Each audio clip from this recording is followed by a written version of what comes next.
Hi everybody, this is Rue with Rue's How To, and today we have a very special guest, Jessica, and she will be talking about orchids and orchid care. Yeah, so thanks for joining us today. I really enjoy Phalaenopsis orchids. They're also known as moth orchids, and they are some of the most popular orchids that you'll see as a houseplant.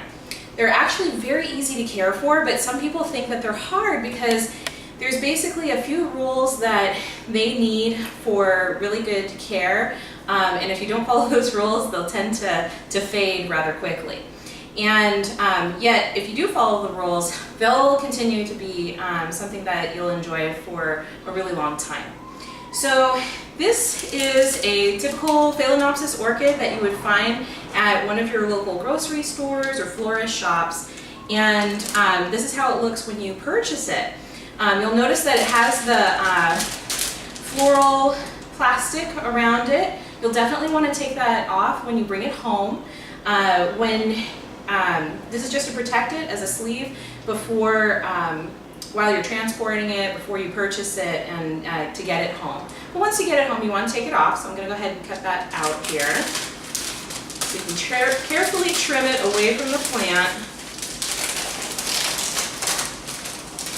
There we go.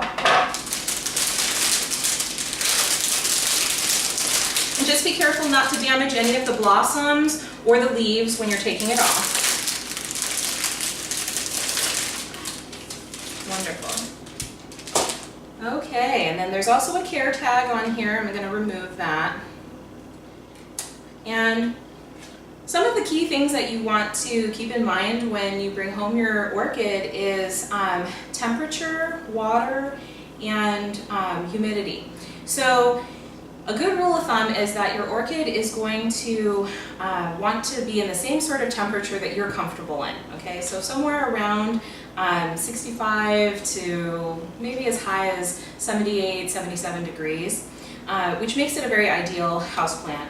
You're going to want to put it in a place that has bright light, such as here. We've got a lot of natural sunlight coming in through a sliding glass window.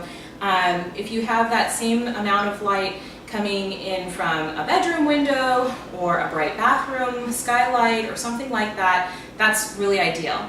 You just don't want to have too much light, like that really heavy direct sunlight that comes in the afternoon here in San Diego. So you would want to put it in maybe a south-facing window. The way that you can tell if it's too much is if you put your hand over the leaves. If the light is casting a shadow, then you know that it's too intense.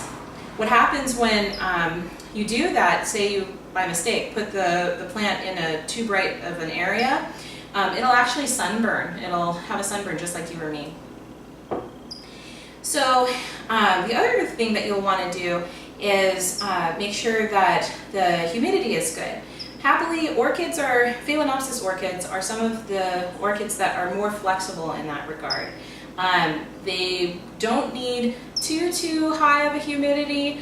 What you have in your bathroom would probably be the highest amount of humidity it needs, but you can have it as dry as your normal home environment. That's okay. So you might have heard that needing to put it on a water tray or spraying the leaves or that sort of thing would be a good idea. It's not necessary. I'm sure that if you wanted to spoil your plant, you could do that, but it's not absolutely necessary for its care. I had a quick question before you continue. So Absolutely. I know each part of the U.S. has different levels of humidity. So Yeah. You're saying that orchids can thrive in any part of the U.S.? Yes, I would. They would be most ideal in a tropical area because that's where they're usually found, but they can do fine in arid areas such as the Southwest. Here in San Diego we have a temperate climate, so depending on your microclimate it could be dry to wet or dry to moist, and any of those are okay. Yeah, that's why they make such great houseplants. So another question that people have is when do I know that the plant is okay? Because we have these beautiful blossoms that are on here right now, and typically when you're purchasing an orchid, you're going to want to choose ones that have some blossoms and some buds. So just like in this orchid right here, you have a combination of blossoms and buds. When you're purchasing an orchid, this is my ideal combination. This allows you to enjoy the orchid and the life of the flower longer than if you bought the plant with all of the flowers open. The way that Phalaenopsis grow is that the flowers that are closer to the plant are older than the ones that are further on the tip here. So you'll see that these will open and at some point all of them will be open, and it's a really beautiful display when that happens. And then as the life cycle of the flower continues, the blossoms that are towards the base of the plant are going to start to wilt, and these ones will continue to blossom. So that is normal. There's nothing wrong. You haven't killed the plant. Don't worry. It's not like you've done something wrong. You'll just continue to enjoy this. As these start to wilt, you can just pick them off and continue to enjoy the blossoms that are still alive at the end. When that's all complete, then I can show you what to do with this other plant that we have over here that has already gone through that cycle. As you can see, the leaves below, they're very normal. They look pretty much the same as this plant here that was just bought recently. And so this plant is still alive. It still is ready to continue its life. But now the flower stalk is complete in its cycle. So basically what you want to do is when it gets to this point, you're going to want to trim the flower stalk. And the way that you do that is that you will cut the plant, and I've got just some kitchen shears right here, right between, like right below where the first blossom was, which is right here. On the plant that we just purchased, that same spot would be right below where this blossom is, okay? So I'm gonna go ahead and trim this here now so you can see what that looks like. There we go. And then you can just discard the piece that you trimmed off. Now, the plant will continue to grow a little bit of scar tissue right there, but you'll see that this will remain green, hopefully.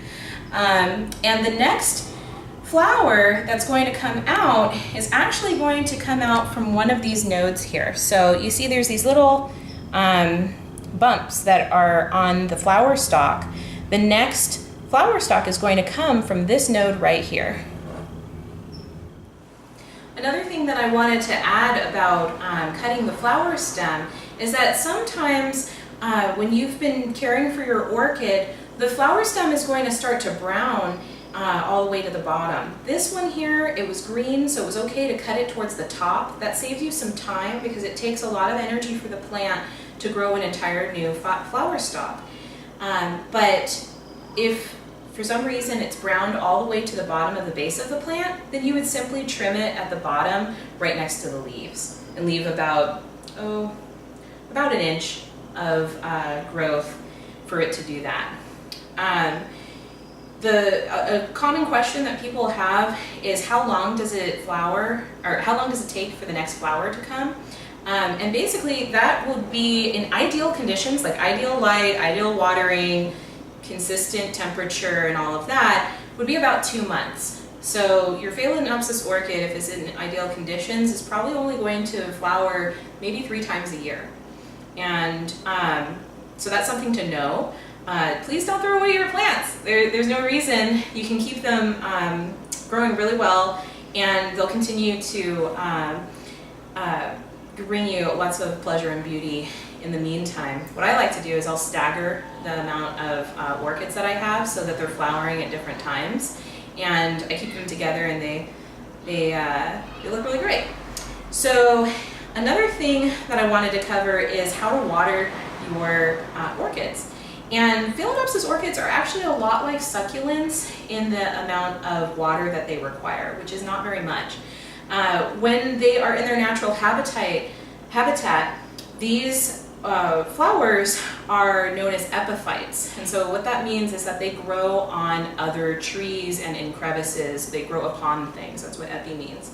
So unlike a lot of houseplants, they really like to have their roots pot bound. And what that means is that they have a very tight container and not a lot of room for their roots. This is because when they're growing in the crevices of trees and rocks, that helps them hold their position so they don't fall out. And so when you receive an orchid from wherever you purchased it from, they're usually mounted in one of two ways. This particular orchid has moss, a special type of moss that's on the inside here. And let me take a closer look at this orchid. I don't know offhand, but this one might be mounted in a way that you can't take it out. Yeah. So in that case, yep, it's got a good drainage hole. You would just leave it in the pot. Feels like there's moss in there and not soil. And so it's pretty much the same way. So other orchids are sometimes put in orchid bark, and that just looks like mulch that you would find on in your landscaping or that sort of thing. And so you would water it slightly different ways. With the moss that we have here, it holds a nice consistent amount of water close to the roots. It'll act like a sponge.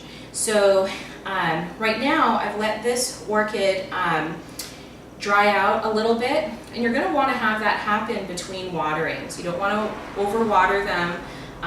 They do not need as much water as your typical house plants, you know, say bamboo or different tropical house plants. These ones need watering less often. I'd say about once a week, say here in San Diego. In drier conditions, you may need to water it a little bit more often than that. But say like when we get the Santa Ana conditions, but not much more than that. And sometimes when it's, say, winter time or there's higher humidity or that sort of thing, you can go up to 2, maybe even 3 weeks without watering your orchid. My favorite medium that orchids are mounted in are this Spanish moss kind of thing that's here, because as opposed to the orchid bark, because for me I find it easier to tell when I need to water it.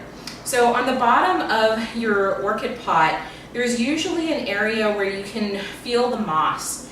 And it'll be either a little round hole that's in the bottom of the decorative pot, or it might be a round hole that's in the bottom of the plastic pot.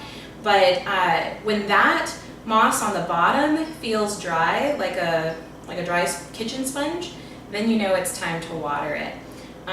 The reason why you want to go from the bottom is that if you feel the stuff on top, they dry out faster, and often the moss that's on the middle or the bottom of the pot is plenty damp, and you don't want to add more water to it. So my favorite way to water these orchids is to simply use the decorative pot that you're holding it in. Make sure it's not one that has a hole on the bottom. I fill it about halfway, and then I'll stick the orchid and the pot that it was put in, mounted in, straight into the water, and I just let it soak. So I'm just going to demonstrate that here. Got a little bit of water in a container, and I'm going to pour that in. So you can see that the water is about halfway through the container, and for the plastic pot that this is in, there are slits on the side of the pot. Most of these plastic pots that the orchid is in do have these slits, and so you can just put that into the water and it'll go ahead and soak it up like a sponge. So this is even just going to float a little bit, and while that's soaking up, you can wait, I don't know, about 5 minutes and put it in the sink and just let it drain any extra water, because when you pull this out, it's going to be dripping water into the pot. And let it thoroughly dry. And then you can wipe out your decorative container and just slip it back in and put it right back. The important thing is that you don't want to get any water in the crown of the plant, which is right here, where the leaves meet the stem of the plant, and also where any of the other leaves join the plant. That can lead to rot, and that's a fast way for the plant to lose some of its leaves. Now, how do you know if you've overwatered your plant or underwatered your plant? Well, basically the leaves will tell you. So if you find that the leaves have become really fat and they are starting to drop off, that is overwatering. And that's a good indication that you need to just not water, don't leave any standing water in the container, none of that. And if that occurs, just make sure that there's no standing water in the container and let it sit out for a while, and just don't water it for a long time. Hopefully it will come back from that. Too little water, the indication is that the leaves will get wrinkly like our fingers do when we get into a bath. And that shows that it needs some more water. It's actually better to let the plant have too little water than too much water. It's much easier for the plant to recover from too little water. But of course, don't wait till the whole plant has shriveled up or turned brown.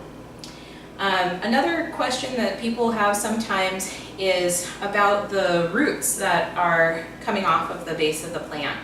And these are the roots that not only take up the water, but they also secure the plant. So as the plant is growing, it will produce more roots. So that 2-month period that I was talking about, we're waiting for that next flower stem to grow. You'll see that there's probably going to be 2 leaves that'll grow and some roots. And that's really normal. And then the exciting part is when the next flower stem grows. And if you've trimmed it like we did this one at the top here, you'll see that new flower stem grow here eventually, and it'll grow towards the light. And if you've trimmed it at the base of the plant, then it'll grow another flower stem from the base and grow a whole nother spike up towards the top. All right, I would like to thank Jessica for coming in today. Thank you. I learned so much just from hearing you talk about flowers. About the orchids. Like, I usually would just throw it away, but now I know how to properly care for it. So I hope that helps you as well. So have a great day, and thanks for watching. Bye. Bye.